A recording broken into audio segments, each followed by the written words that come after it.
Hey, what is up ladies and gentlemen, I'm Sonic the Hedgehog here. Blue Toad, I understand about the fact that you are still panicking as always, and even then though, you're still running around in a circle for about almost few seconds notice, even almost so about the fact that you were supposed to be the fastest, well, usually the fastest runner ever since me. Well, generally ever since Journey Forms of Super Mario Bros. 2 USA, but that's how it goes basically. So anyways, welcome back for some more of Let's Play of Super Mario Sunshine for the Nintendo GameCube. So, last time we have managed to able to gather the, well, some more Shrine Sprites during the forms of Gelato Beach, and also we did manage to able to have some bit of frustrating moments during the forms of the Sandbirds mission, but apart from those side of things though, it's not too shabby for the most part. So today, we're about to be, get on to the forms of the last mission in the whole entire world in Gelato Beach, and here we go with episode 8, the Watermelon Festival. And this is what most people seem to think, this is probably the most infamous mission in the whole entire game, most notably because, well, first of all, as far as you already know, the Shine Sprite has actually got trapped inside the actual glass container. So what do you really have to do for this particular mission itself? Well, you know with how the fact that there's going to be filled to the brim with those watermelons that you have to able to actually drag one of them towards the end of that particular fruit blender? Well, or blender as far as I like to say. We need to drag the huge watermelon in order to be able to actually get ourselves the Shine Sprites, because this particular watermelon will not count as well as the other one that is someone close nearby to the actual almost every single competition does or anything like that, or even competitors. No, you have to go up, and then as a result, we need to find a way to able to get yourselves into the hugest watermelon of this entire industry, meaning that we need to go up, and then, well, here we are right now, along with the actual, the different colored birds, as you can see. In fact, let me just go ahead and go after those 2 blue coins for those 2 blue birds, as you can see right there. So even then, I'm also able to actually get this out the way, so that way I could able to actually just to guarantee to able to actually gather some more of those blue coins along the way. So either way though, that makes it a little bit obvious. So there's the first blue coin done. So even then, we're now on to 51 so far. So naturally speaking, we are getting there for the sake of the forms of the blue coins collecting. And as far as this point also, is the fact that as far as this point in time, until likely the next few videos, unlike the forms of how it does it on Super Mario 64 Let's Play as well as Super Mario 64 DS Let's Play, and also same applies for the Power Moons in Super Mario Odyssey, that I'm probably not going to collect that much in terms of the Shine Sprites in the future episodes, but I might actually gather some of them and join them later down the road, assuming if I'll discuss more about it until whenever we're able to get onto that specific stuff. But for now, even though this is kind of feels a little bit painful to watch by simply able to actually just keep on waiting for that blue bird to come back. So even then though, that way we did manage to take care of the actual 2 blue birds for the blue coin syndrome. So anyways, let's get into the actual main treatment of this mission, and this is what most people seem to got this very frustrated back in the day, especially noticeable how tedious this mission is. Because basically, as I said before, we need to drag the big watermelon all the way to the actual fruit blender, so that way if you're trying to drag this all the way to that pianta that's been showcased in the actual mission cutscene as far as I'm aware, well, that way it'll give you a Shine Sprite, because even then, if you only drag the biggest watermelon in the world, it actually gives you a Shine Sprite. Unlike the other 2, that it might not give you anything. So either way though, now here's the hardest part about this mission. You know these Cataquacks that manage to scout around, specifically those red ones as you can see right there, differently from the likes of the blue Cataquacks that normally the blue ones doesn't give you amount of those damage outputs. Well, the forms of those red ones as you can see right there, these Cataquacks will hurt you. So even then though, definitely a little bit of a painful process to deal with, but either way though, when you're trying to get the hang of it though, it won't be so bad, but it's just that well, you have to deal with so many of those Cataquacks, the red Cataquacks I should say, not only just because of how the fact that it gives you a lot of like opportunities you will able to get hit by these guys and able to fling up in the process, but it's also the fact that if the watermelon managed to get on, managed to fly in the air, where does it go? Oh, Jesus Christ, no! Yeah, if you somehow let the watermelon manage to fly up, and then as a result, if the Cataquacks manage to touch one, the watermelon will able to smash, and then as a result, you have to able to actually go for this tedious process over and over and over again. And unfortunately for me though, I need to grind for some more water, just in case for the sake of clarity to able to actually just to stun those Cataquacks in between. And also not to mention though, you were expecting to get hit a lot during the forms of this specific mission if you're not paying attention to that specific stuff. Most likely though, if you somehow manage to jump on them when they simply got stunned, then you can able to actually get yourselves a coin to get, just in case to give your health back.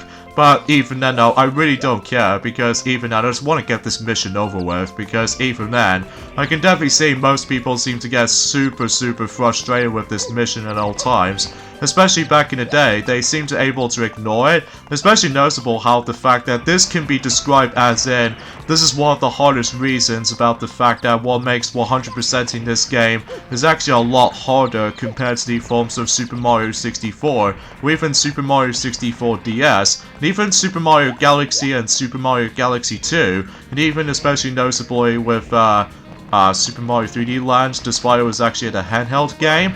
And also same applies to Super Mario Odyssey, despite certain missions will take you a long time to complete.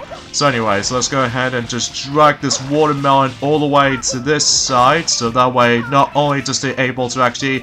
Oh, don't you dare! Okay, phew. That was really close. Third time's a charm, so even then though, that makes it a little bit obvious for that specific attempt. But even then though, why couldn't we just able to grab the watermelon? I mean, usually, unlike any other fruits for that matter, that Mario is perfectly capable of trying to able to grab small fruits and stuff. I'm guessing because of the actual enlargement of that specific object, as you can see right there, we can't able to pick it up unless we have to guide it, which, you know what this reminds me of? It reminds me of so much of that infamous level in Sonic 06 called Dusty Desert, specifically Silver's Dusty Desert, because you have to guide the ball into the actual ball puzzle kind of room. And then you only have like a countdown kind of syndrome, so even then though, luckily for me though, this won't be as bad as the forms of the ball puzzle, but still tedious enough as it is. Definitely the only mission I'm not overly keen on, for the sake of time.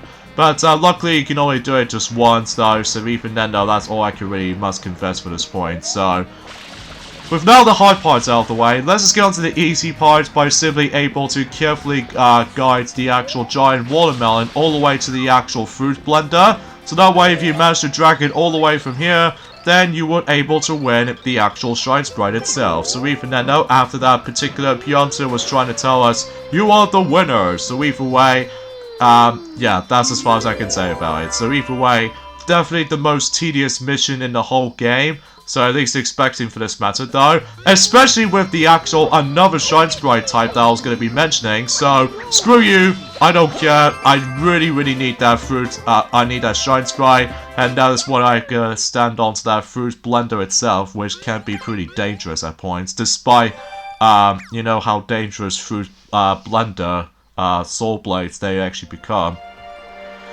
But anyway, that takes care of that specific mission, and I think we're about to be heading back onto Bianco Hills for a little bit, because... No! I've been like an idiot, aren't I?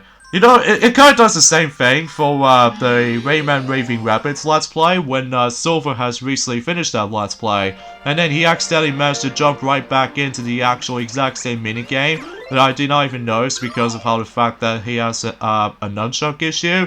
But for me, I accidentally just jump into this world again by simply just jump. So, yeah, let's not do that, because that way it makes it a little bit of a waste of time. So anyways, let's try this again, and hopefully we'll get back onto Bianco Hills, just to take care of the forms of the next two missions, specifically the 2 secret shine sprites, which they are both entirely related to the actual secret courses, actually. So even then though, because unlike Gelato Beach only has 1 secret course, as well as, well, technically 2, well, usually in the second one usually takes place in the skies, whilst in the forms of the very first mission in Gelato Beach, it usually takes place in some sort of like a, the actual Super Mario Bros. Overworld theme music environment or something like that, so...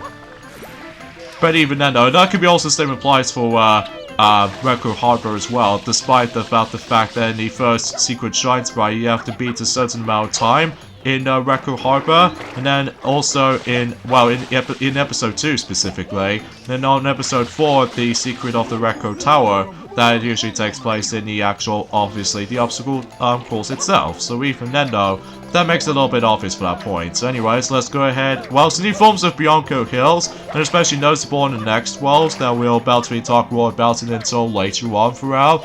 So, if you couldn't tell already, today's day is the forms of the 11th of March in 2020, or 2020 for sure.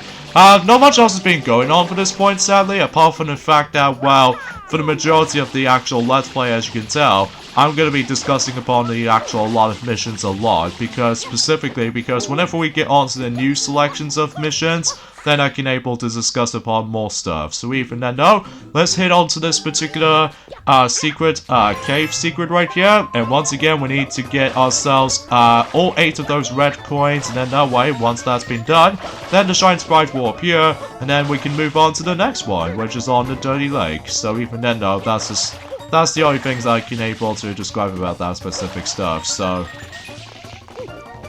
Anyway though, so let's go ahead and just access to the hover nozzle, so that way we can able to finally access to the actual rotating stars that we can never seem to able to go there. So even then, unless if you try to utilize the, you know, the shifting cubes to able to make it for that point, but I really refuse to able to do this technique or that specific strategy, because that way, otherwise you'll be able to actually come across into life drainers. So anyways, let's go ahead and get ourselves the last red coin for about 10 seconds. Well, to be more specifically, so it's when the actual time shows up. 10 seconds and 56 milliseconds, so even then it's not too shabby for the most part though. So either way though, we'll just go ahead and move along, so that way we can hopefully trying to get ourselves not only for the next extra life for lives grinding for the hardest parts of the game later on, but also just trying to get ourselves the next shine sprite, which as you can see right now,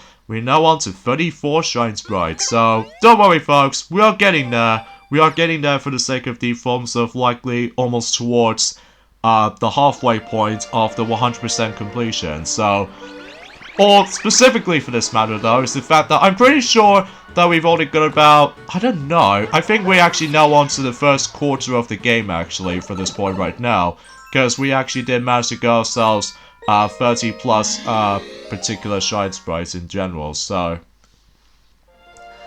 But yeah, that's how it goes basically. So now let's head back onto the Secret of the Dirty Lake mission to take on the forms of what else? The second and the final secret shine sprite. Unless if you really want to go through the 100 coin shine sprites kind of scenario, which I'll probably discuss more about it until I would say next week, because for the majority of this week, especially noticeable for, well, as you can tell, ever since on Monday, we're mainly focusing on the normal missions themselves, as opposed to some side effects, mainly with those occasional blue coins hunting and stuff like that. So even then though, that makes it a little bit obvious for that point. Unfortunately, then we can't do anything else aside from that specific stuff until, most notably, whenever we get on to Friday. Oh no. I remember something, is the fact that until this Friday, it's gonna be the unlucky 13th day. Oh, great. That's the thing I'm not looking forward to at this point, because either way, there's gonna be something else entirely, but either way though, we'll discuss more about it whenever we get onto that specific day. So anyways, from now on, let's go ahead and get ourselves the much more better attempt on getting that particular blue coin over there this time. So, at least expecting I know what I was going to be doing, so even then though, we've now finally managed to make it. And there's also the next blue coin is actually onto that specific aisle right here. But here's the thing though, this is going to be pretty dangerous for those of you able to come across into this area, because if you somehow fell into this particular area, you will lose a life. So even then though, expecting it to make it things a little bit more open world, but it turns out this particular cliffside was actually far steep than the forms of how it does it from the other hills in mind. So even then though, there's another blue coin just around here. Now I think for the most part, we almost pretty much conclude every single of those blue coins hunting in Journey forms of Bianco Hill so far. So even then though, not too shabby for the most part. So naturally speaking that we are managed to able to almost conclude Bianco Hills. So even then though, I'm probably not going to complete the entire world for this world just yet, just because I'm going to save this up until likely for the next couple of parts up ahead. Specifically, although I will admit though right away, well, unlike any forms of how it does it, well, I'll explain more about it until whenever we continue for this particular Let's Play at this point. So, nope. Yeah, that's what happens right there if you somehow touch the actual dirty water. By the way, do not able to actually open up that particular grey box right there, because otherwise, if you somehow accidentally obtain that, then it will make things impossible for your life for doing this particular challenge right here. So either way though, yet again, we need to grab these 8 red coins, self-explanatory, but except the fact that we have ourselves 8 different times. So even then, because this time, it took about like a minute and 30 seconds to able to complete this mission. So, at least specifically from my knowledge anyway. So either way though, let's go ahead and completely ignore these shifting triangles, and hopefully things goes all pretty nicely, all things considered, despite with the okay, let's go ahead and grab ourselves another extra life. Seriously, it just always gives you so many extra lives in this game, because expecting to believe that you weren't able to actually save them this time around, unlike, you know, the ones in Super Mario 64 where every time you switch off the game and reset the game, your lives counts will be reset. So even then, I'm very glad that this is the only, well, I would say along with Super Mario 3D Land as well as Super Mario 3D World, that those are the only 3D Mario games that allows you to able to save up your extra lives count, which I do appreciate, because either way though, we'll discuss more about it whenever we get onto the hardest parts rather than this game offers us to. So anyway though, so at least we did manage to able to accomplish this mission now, and let's just go ahead and make our way to the Shrine Sprite itself. So even then though, let's just do very careful, precise platforming and what have you, although despite the fact that we actually still got ourselves the hover nozzle for this whole entire time, so at least we can able to expect it able to still make it for this point. So there we go. We pretty much take care of the forms of Bianco Hills from now on in terms of the secret Shrine Sprites, although we still need to come back into that particular world while going for the final few of those blue coins that we need to collect, and also same applies to the 100 coin Shrine Sprite mission, which even then, how much blue coins I've got left? So we got 20 in Bianco Hills, 19 in Recco Harbor, and 18 Gelato Beach blue coins. So okay, that seems a little bit weird in terms of number reverse order. But anyways, enough about that. So let's go ahead and just investigate what this weird submarine was actually doing here. But first off, before we're able to get onto that specific stuff, let's go ahead and get ourselves the extra life. And everything else should be fine and dandy, at least for the actual standing point.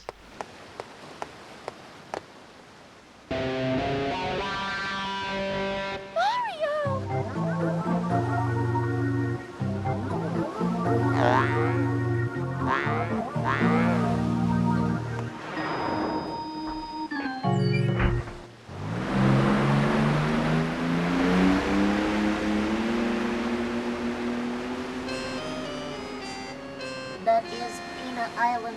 The villain's secret hideout must be there. Oh, isn't that FLUDD? I can see the point right there. So anyways, immediately after, we got ourselves a nice little shiny reflection on that specific pavement right there.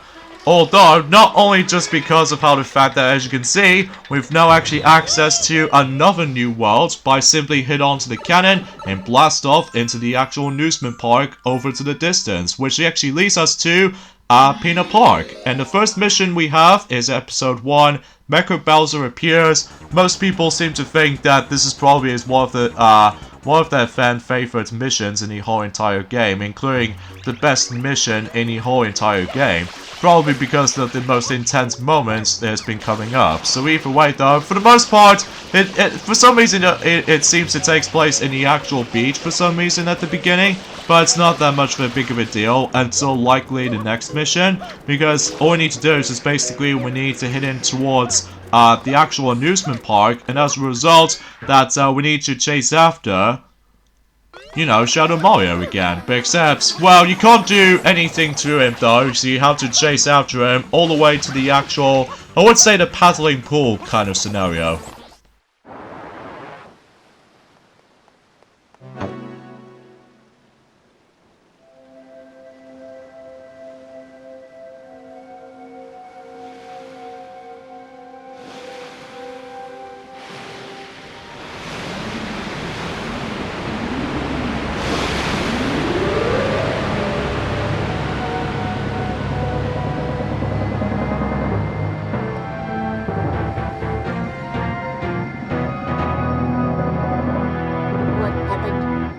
Perpetrator get away.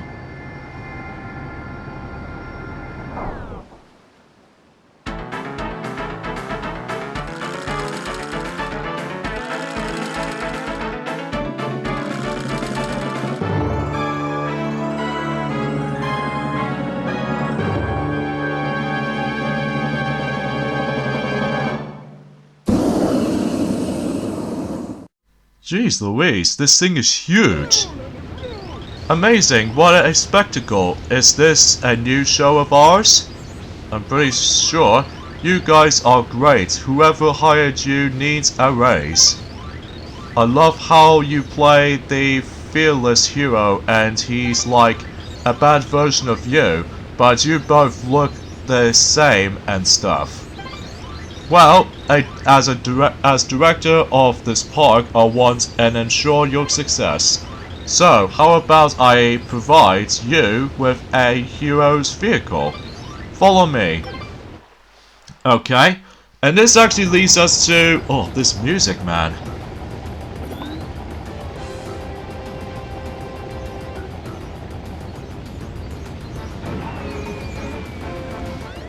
God dang, the actual music is so intense. So anyways, here's the forms of probably is the most epic boss fight in the whole entire game. This is the, of course, Mecha Bowser himself, which even then though, what we need to do in this particular battle is pretty simple. Basically, we ended up in a roller coaster, and as you can clearly see, sometimes the able to actually send us these water rockets, and what you can do with these water rockets, well, basically we need to get enough damage on Mecha Bowser's body, or in this case the entire robot itself. You can't aim it from anywhere, so I think he only has like 4 hit points somehow, but then again I think I actually lost count about the fact that how much hit points he has, so I'm pretty sure it's like, well, I would say 4 hit points. You can also just manage to spray the actual flamethrower by simply able to not get hit by that kinds of stuff. So anyways, let's go ahead and I think this might actually be the last hit point. So let's aim onto its head from this angle here.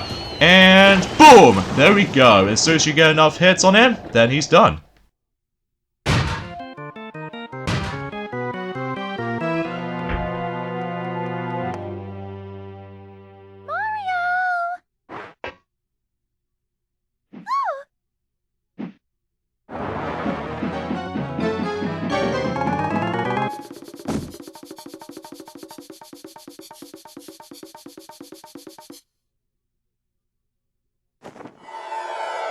Leave my mama alone, you bad man. I won't let you take Mama Peach away. Mama? Mama Peach? I'm your mama? Yeah, Papa told me all about it. He told me my mama got kidnapped by a bad man named Mario. So you're Bowser's son? So I came here to rescue her. So the graffiti, that was you? This is my magic brush. When I draw with this, all my wishes come true. A strange old man in a white coat gave it to me. A strange old man. fight good.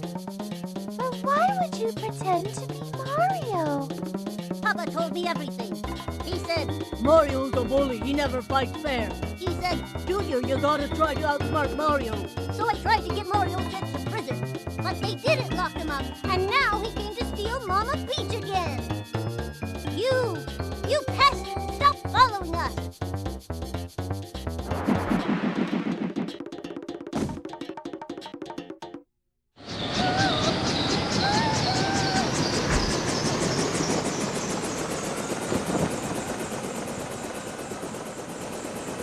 No, not again.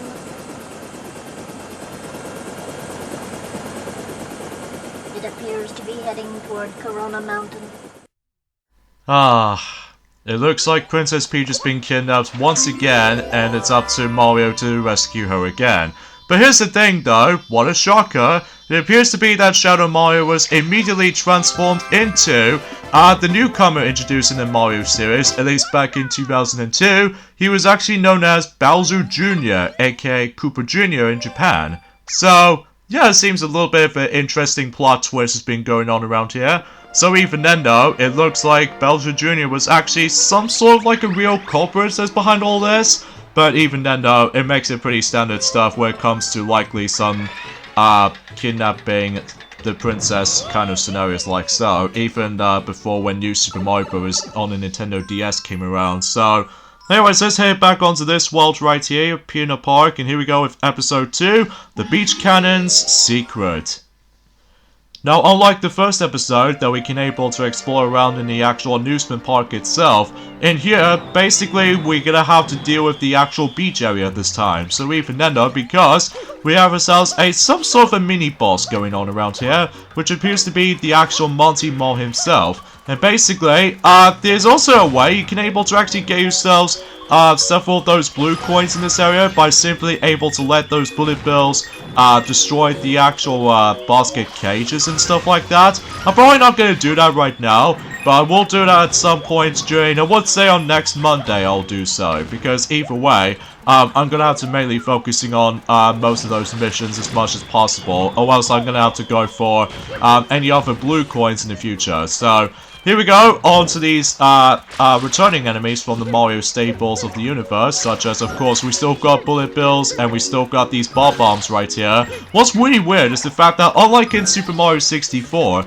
that in order to actually deal with the bob-bombs, that in Super Mario 64, that you can able to simply pick them up and throw them again until you're able to actually just to do a devastating blow at certain points. But in this game in particular, in order to actually pick up the bombs, you have to spray on them until they're able to transform into blue variations of these bob-bombs themselves. Because that way, in order to actually just to toss the actual bombs to Monty Mole, which by the way only contains like 3 hits and stuff, and then if you do so already, then you would access to this particular next obstacle course right here.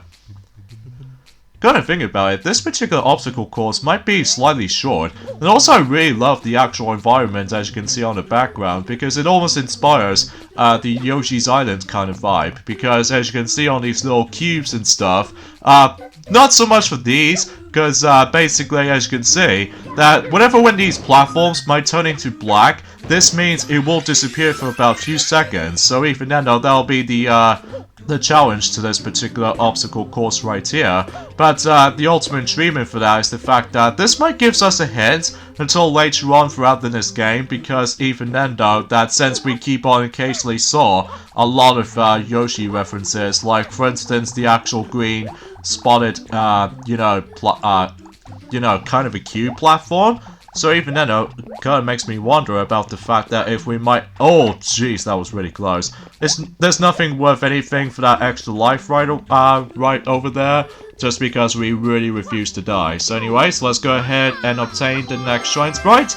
And, well, I figure we might as well able to go back into the exact same mission again, because this time we need to go for, of course, the Red Coins Challenge again. So even then, though, we figure we might as well do that. So yeah, I do apologize with my lack of commentary for the sake of time, folks, just because of how the fact that my throat is actually getting a little bit cocked up at points, which even though it doesn't really bother me at all, but it's just that if I was trying to able to discuss on something, But either way though, it's just inconsistency. So anyways, let's head back onto episode 2, as I said before, to take on, of course, the red coin challenge on that secret shrine sprite. So Elixir expecting that makes the case for this point. So, yeah, as a result, about the fact that in order to actually get access to what Flood is actually mentioned, that apparently that Bowser Jr. and Peach might ended up going onto this unknown-looking volcano, which appears to be Corona Mountain, as what Flood is telling us about. But in order to actually get to that, however, though, well, I'll explain more about it whenever we're able to continue for this Let's Play and beyond. So even then, we need to keep on tossing those bombs and Monty Mole right here. So even then, though, that way we can able to just finish them off. And we can just simply hit inside the actual cannon itself. So even then, though, we're able to just, well, do so much so. Alright, so here we go. Alright, yet again, we're gonna do the same stuff as usual. So even then, though, it looks like we keep on doing this a lot for the sake of the forms of this video for this point, guys. Because, oh jeez, oh man. Goodness gracious, that was really close. The hardest part about this particular obstacles for me sometimes is the actual fading to black, disappearing platforms and stuff like that, which it might be seems pretty challenging for most newcomers out there. But since I'm a hardcore or anything like that, this means I don't have to worry about this kinds of scenarios like so. But anyways, let's go ahead and keep on grabbing this extra life, so even at that way we can able to still grind them until likely for later on. Oh no! Sometimes my jumps was a little bit too off for that specific angle right there. But hopefully, thankfully though, at least for now on, at least we did make it to the top. And unfortunately, we're pretty much almost running out of time for this point. Hold on, let me just do this little special technique. And there we go. We did manage to able to gather all these 8 red coins within 2 seconds and 45 milliseconds. So, not too bad. Whew. And I think, seemingly to say, I'm afraid we're gonna have to end things off at this point right there. Sure, we might able to do a lot of things in the next video. So either way, yeah, we'll end the video. We'll end off the video as much as at this point. So yeah, join me next time on Let's Play Super Mario Sunshine. Is the fact that we are still heading back onto Peanut Park to do some more things, including some blue coins grinding. So see you guys on Friday. Later, fellas.